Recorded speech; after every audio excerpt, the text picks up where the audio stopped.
You know, where we find Matt at the beginning of Born Again is something has happened in his life, something significant, something that changes everything for him and changes who he is. And what he's trying to do is re-find an identity, rediscover who he is, make amends where possible for past mistakes, and also deny an element of himself. However, that becomes impossible for a number of reasons, and one of those reasons is Wilson Fisk. There's a couple of different ways to look at that, I think. I'll just step out of my role in this whole thing for a moment. You know, the idea is it's two men that sort of need each other to exist in a way. I mean, that's how it's been so far. They motivate each other in the most dark ways, and I think that's a big deal. The easiest example is when you bring the two characters together. We do it as little as possible because it's so intense when we do it. It means something. I was saying earlier that it has to be the beginning of something we need to have a scene with the two of them together. It has to be the beginning of something we are going to use throughout, or some of the way, or it's the end of something, and sometimes it's both.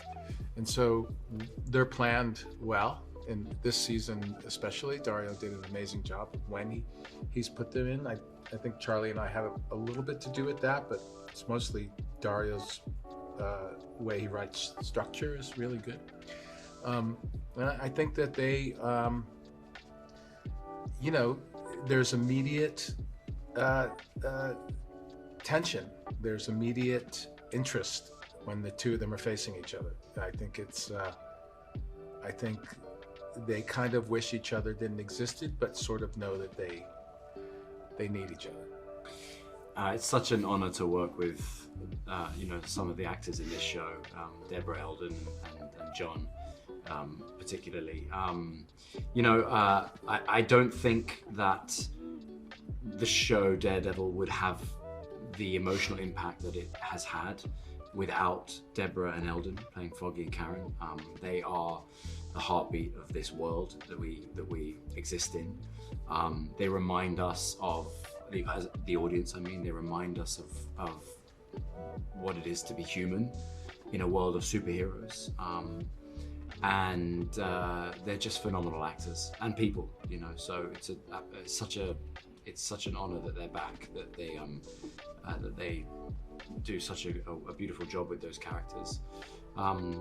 John's Frank Castle is the best there has ever been, in my opinion.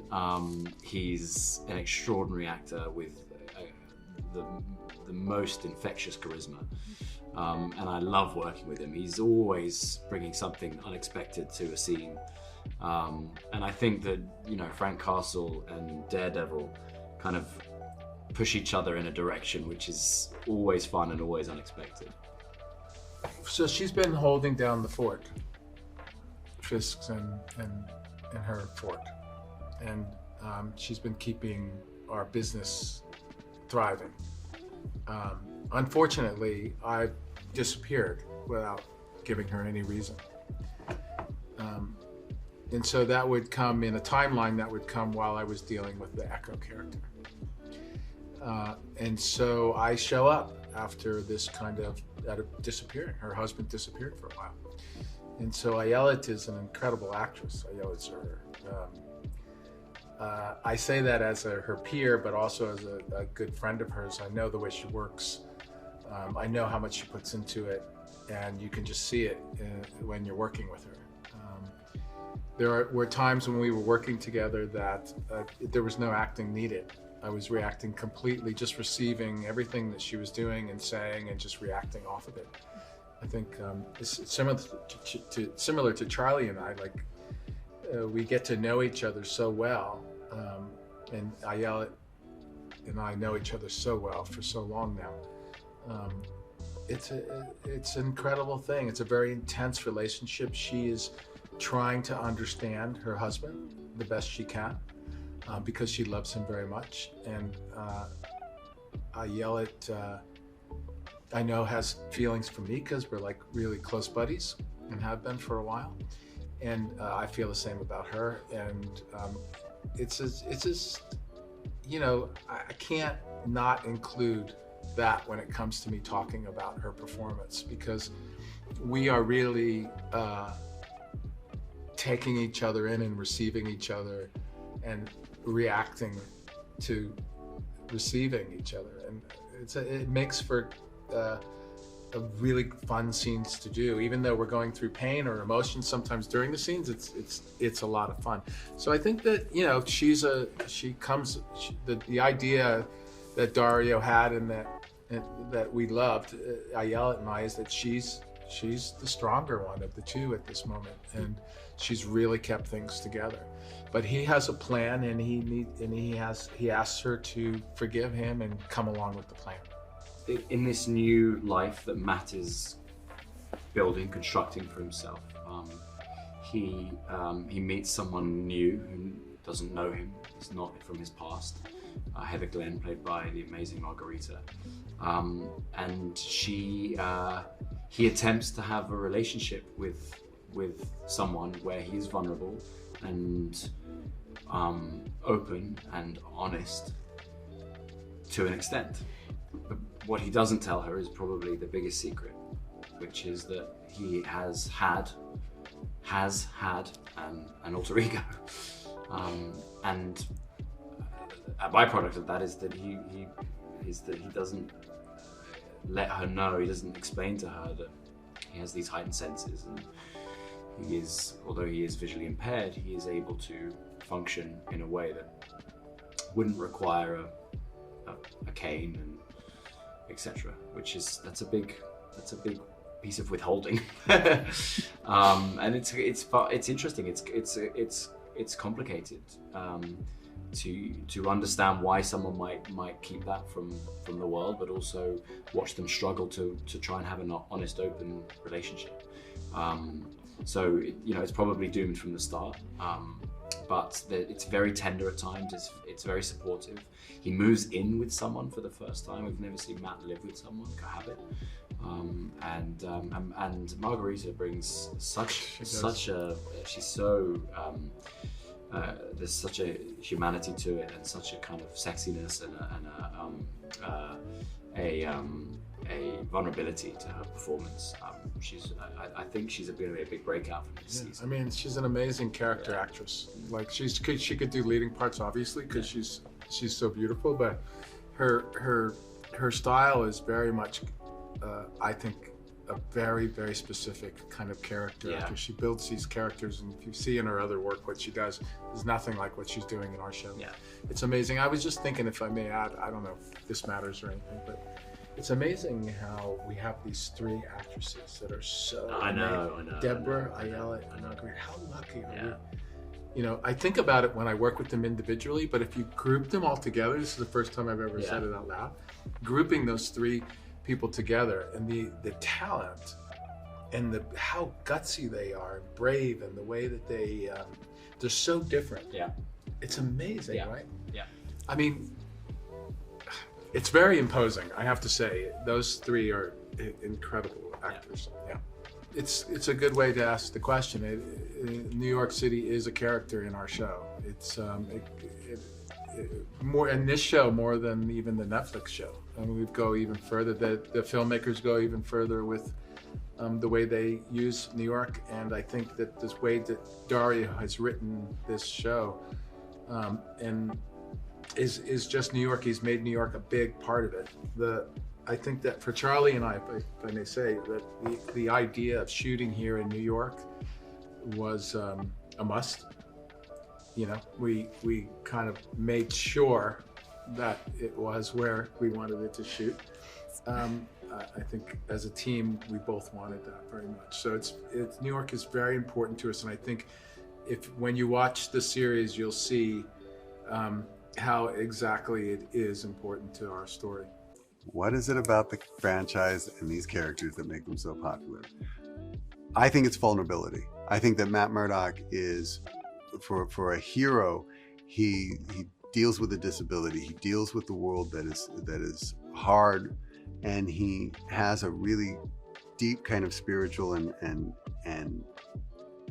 internal code, and that makes him vulnerable. So you write to the parts of him that are in conflict with himself, the parts of him that are insecure, the parts of him that are, for lack of a better word, challenged to be a better person than his nature may allow him to be.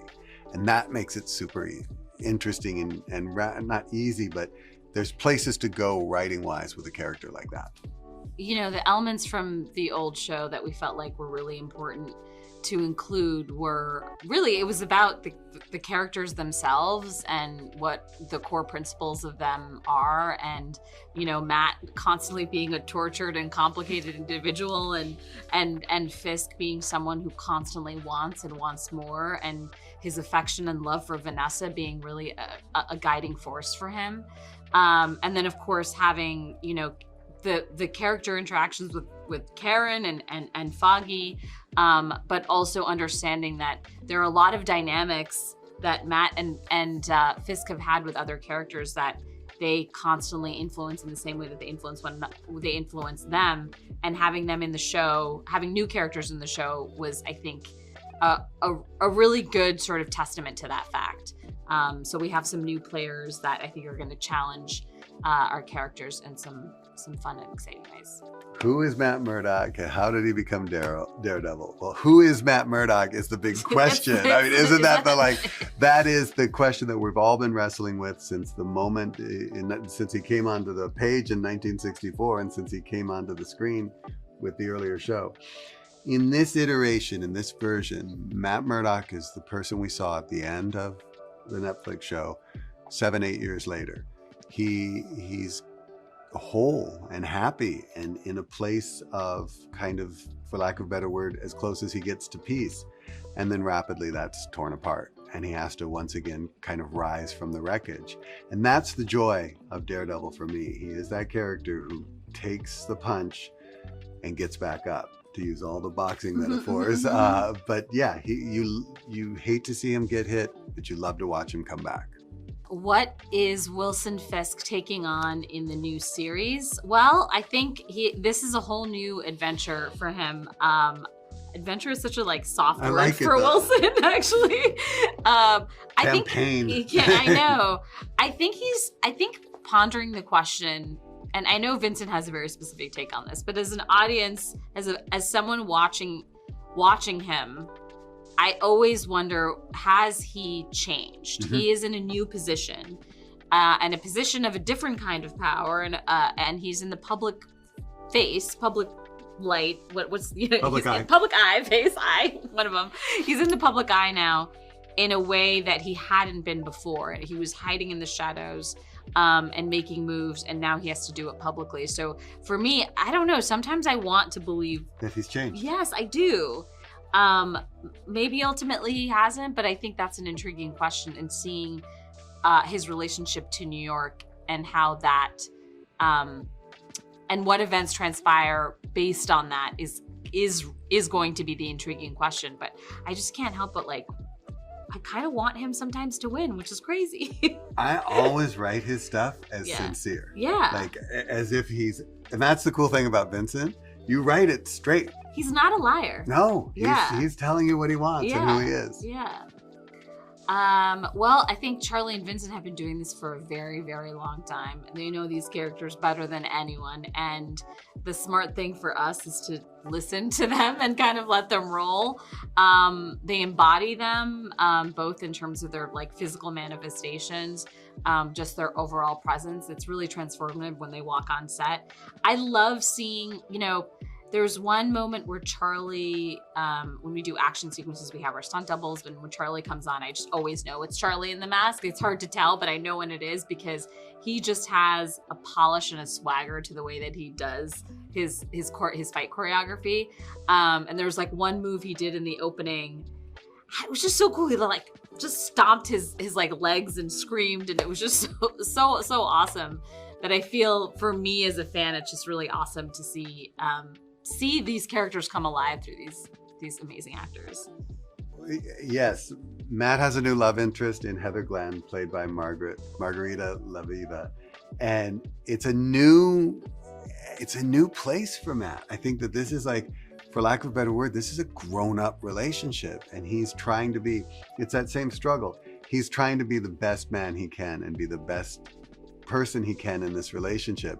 And part of the fun is watching that fall apart, for lack of a better word, is watching the struggles he has to maintain a normal relationship, and it just going 8 different kinds of sideways. So, and a credit to Margarita Laviva. I do that over and over again, and she's gonna get mad at me.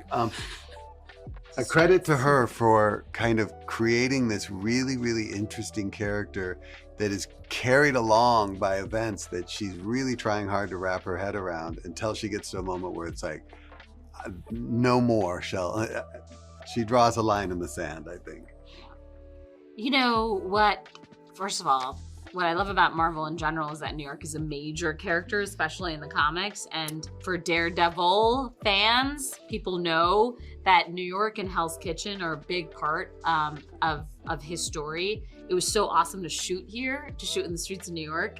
We got to shoot in Hell's Kitchen. We shot actually across the street from my old apartment building, which was a crazy and weird feeling. Just like the places I used to go to were right there. And then you see, Charlie, you see Matt, Karen, and Foggy walking around. It was very surreal. So it was nice to have that backdrop and to make people know that this is a grounded and gritty, but a New York that you recognize. The people live. And the people were real.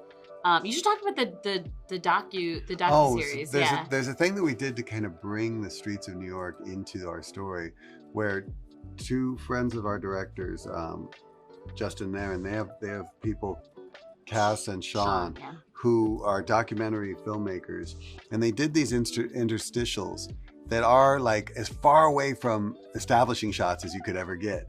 It's people and places that just feel like real New York. They don't feel like movie New York. And we threaded that, for lack of a better word, vibe throughout the entire season. So you feel that this is not a New York that was shot on a backlot, or not a New York that was kind of crafted in Toronto. This is New York, and the people in it are New Yorkers. Oh, yeah. and that's important. I think that people embrace this franchise and these characters for a number of very large reasons. One is that there have been great stories told with these characters for roughly the last 60 years. There's so many good runs of that comic book, and the namesake of the show, Born Again, is actually one of those sort of transgressive kind of, I think at this point in pop culture, it's one of those things that people who, for whatever reason, don't like comic books call graphic novels and call it more like literature. People should feel that way about comic books too. But it's that, and it's one of the greatest. That book is one of the greatest superhero stories ever told. And now, granted, a lot of the plot points from that book were covered in season 3 of the Netflix show. That said, we made a lot of stylistic, even like lighting choices based off the artwork from that book. But I think the other big reason why this franchise, this character, this show has so many fans is because the Netflix show is a masterpiece. The Netflix show has some of the best TV crime drama writing in general of the last several decades.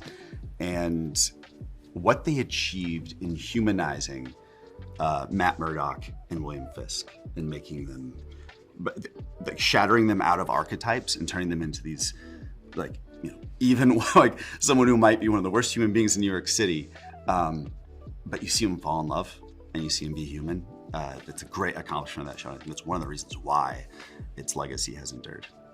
The criteria we were trying to hit was actually our own expectations as fans of the original show and as the character, and what the kind of show we wanted to make was what made us love the Netflix show. It's dark and gritty. It is street level. It is about complex characters and inner darkness. It is extraordinarily violent, but the violence isn't done for fun. It's done to demonstrate that actions have very real consequences in a street level show. You know, I mean, hits hurt, falls kill, that kind of thing. And so there's a lot, you know, from that show that we could look to as a North Star, and also from Frank Miller's comics and a lot of the other comics, where Daredevil is a person who bleeds in a very real way, and he can't come back to life, and he doesn't have any powers outside of his mind, and you know, he of course has heightened senses, but it's still something where a human being can be a very real threat to him, and that just feels interesting. We can relate to that really strongly, and because the stakes are internal, they're about the darkness and egos within, especially the two men of Fisk and Matt. That's what we needed to hit. We needed to hit these extraordinarily high, almost operatic stakes, but the stakes are people. The stakes are not buildings or supernatural stakes. Matt Murdock is a unsighted attorney in New York City who is he's one of the good ones. When people tell lawyer jokes, he's not. They don't mean him. They don't mean him. They don't mean his Fred Fogg. He's the good guys, and he is someone who has grown frustrated enough with the system that he still does love the system. He still goes to his job every day, but he feels a drive to go do something outside the justice system that is being a masked vigilante. When we meet him this season of Daredevil Born Again, Matt Murdock is someone who has really hit a stride in his professional life. They're no longer struggling as a law firm, and he is, in the first act, he faces something that shakes him to his very core, and as a spiritual guy, a man who is a lifelong practicing Catholic, it even shakes him spiritually. The character of Wilson Fisk comes right off the heels of what happened to him in Echo, as well as where we left him in season 3. We know that he has political ambitions, and he's been gone for a long time, and he comes back, and him and Vanessa, there's a tension between them because he just disappeared. And if you know Fisk, and if you know Vanessa, they are each other's entire world. If you don't understand their relationship, then you don't understand them. They are completely enmeshed in very interesting and weird little ways. And so as soon as we re-meet them, we realize their relationship is fraught, which means their whole worlds are fraught. But he's got this ambition to become mayor of New York. And you're going to be wondering at the beginning of, like, what is this? Is this a power grab? Is this something that Vanessa set up? Is this, does he just want people to love him? And this question gets asked, and we're really earnest about it as filmmakers, is, does he really care about New York? He just maybe is or isn't the right person for it. And that's what's so cool about him, is he's complicated. You just don't, all of these answers might be true in weird little ways. So Ayelet, who plays Vanessa's role, is a very deep thinker, I think, in terms of, she has an extraordinarily strong opinion of who she is, and who she is so intimately related to Fisk. You know, her whole life revolves around this person, and vice versa.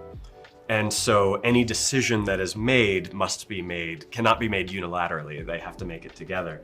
And when we come into the show, she has been missing her husband, who disappeared without warning, knows he's alive, but is very upset at him, and has actually committed an act outside her marriage that is very upsetting to both of them. And so she set up a business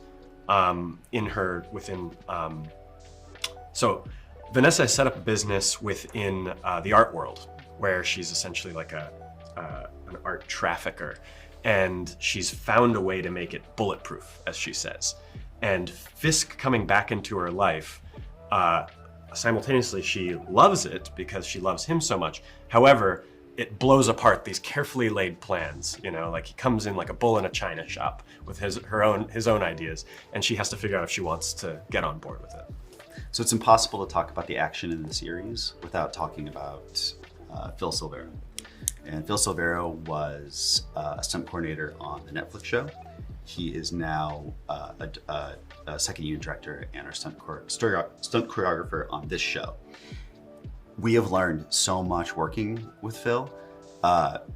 You can watch the stunt viz that Phil has shot, and you might question a single blow, a punch, a kick, whatever.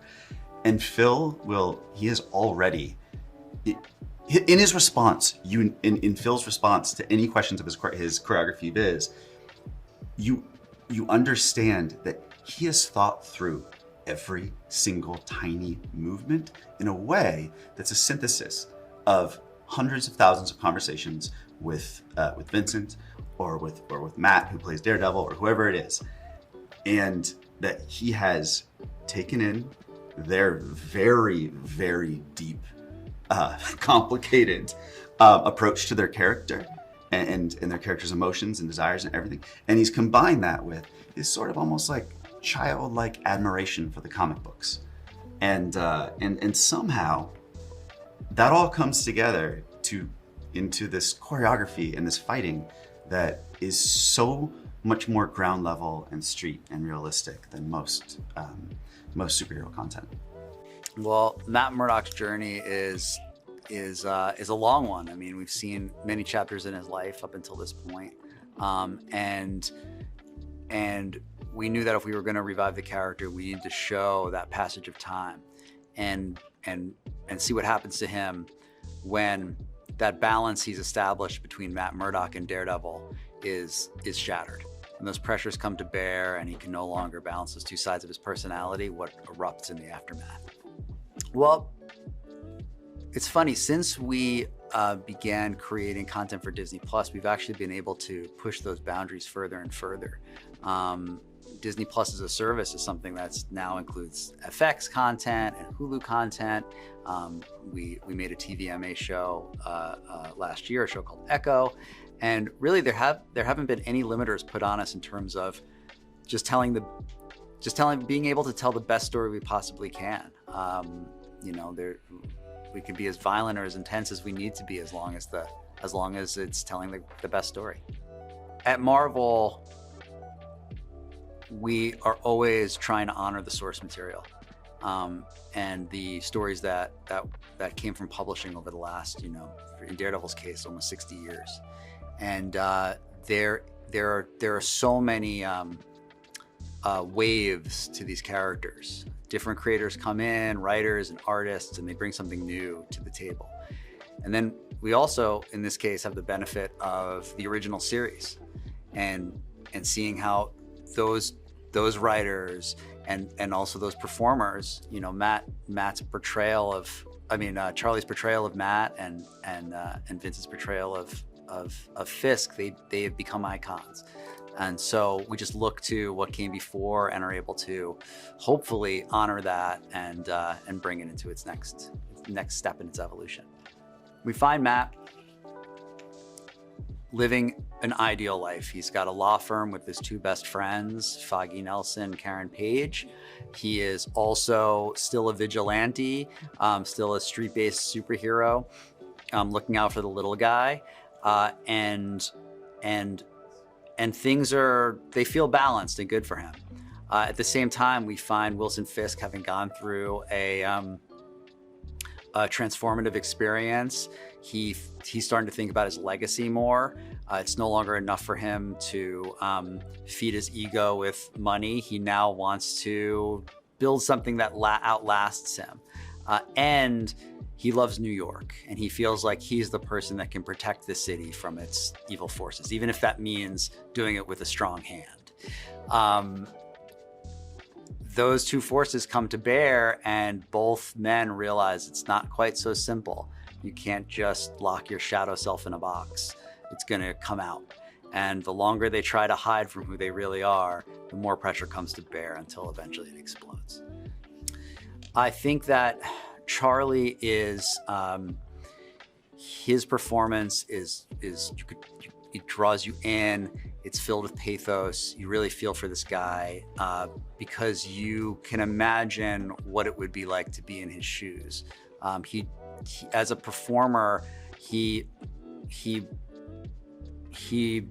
really draws you in and allows you to imagine like what it would be like to make those moral decisions that he's constantly wrestling with. Vincent he transforms into Kingpin, fully. I mean, his energy as Wilson Fisk is very different than his energy as Vincent D'Onofrio. Sometimes it's like being in the presence of the fictional character when you're around him. Fisk, he is unethical, he is amoral, but he is truthful. He's a wolf in wolf's clothing. He tells it like it is, and he really loves New York, and he believes he can be a great mayor. His history is his problem. He has left bodies in his wake, and it's not so simple to turn around and decide you're going to be a functioning member of society after you've done so much evil in the past. Muse is a serial killer and an artist who uses his victim's blood as part of his medium. It's as horrifying as it sounds, and it is something that puts the entire city on edge.